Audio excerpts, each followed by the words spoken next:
Welcome to the presentation of Unit 2 by Team Humidity. In the first iteration of Unit 2, we started brainstorming with the champions being the organisms researched in Unit 1.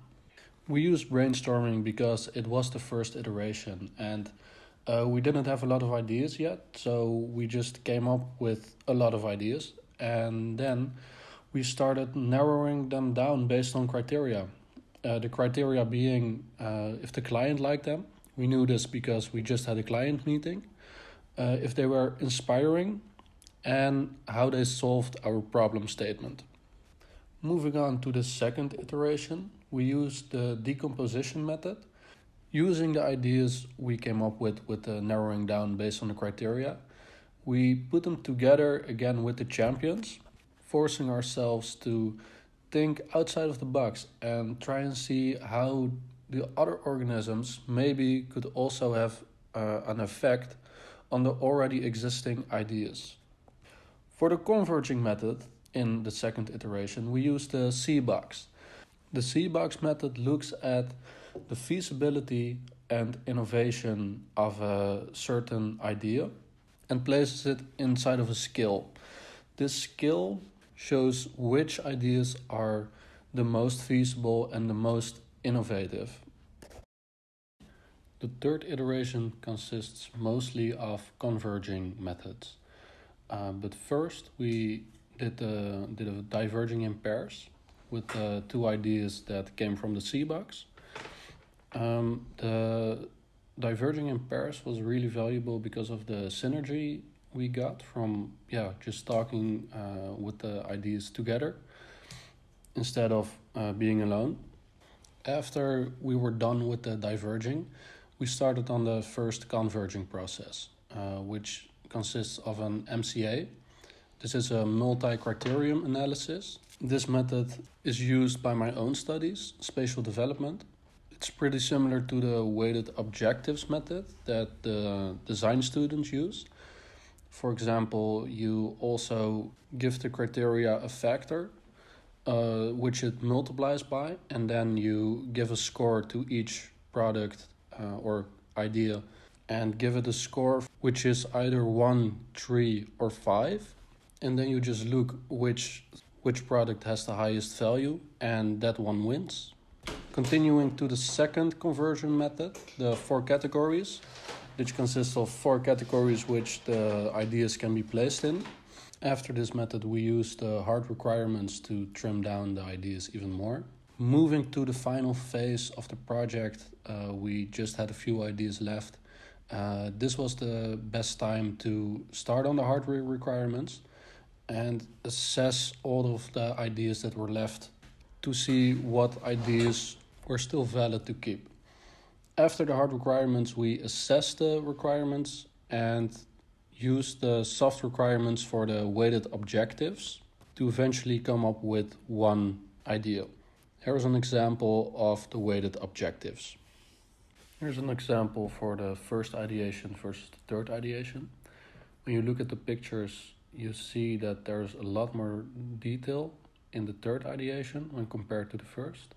There's a lot more information in the third ideation about where the product should be placed or at what angles certain folds should be made. We started on the requirements in Unit 1.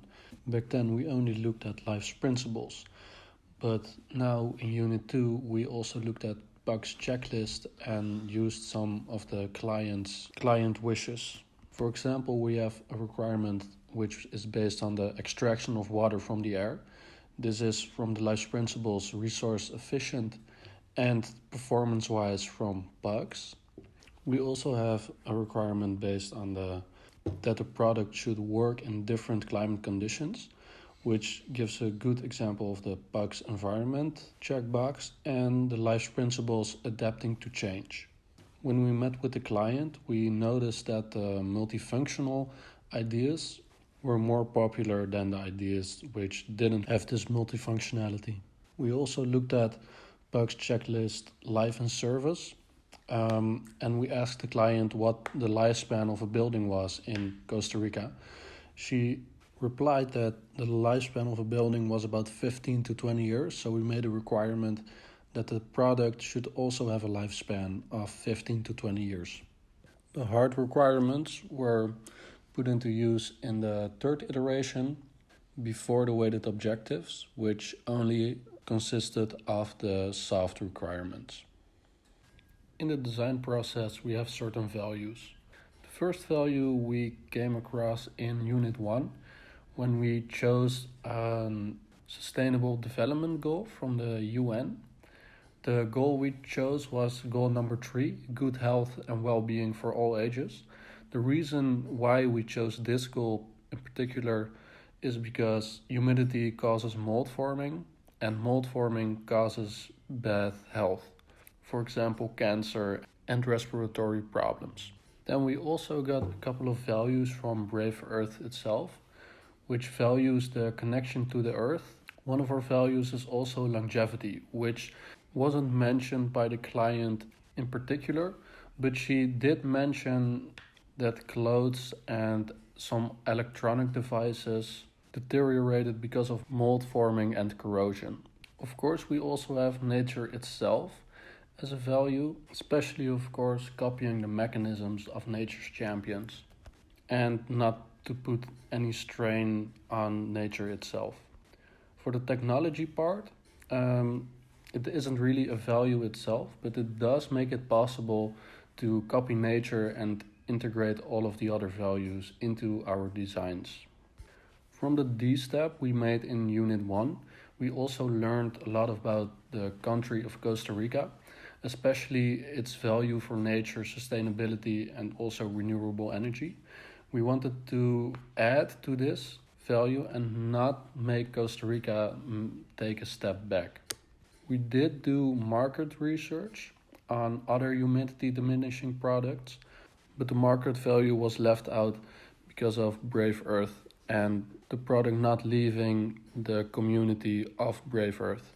Most of the values are expressed in the requirements.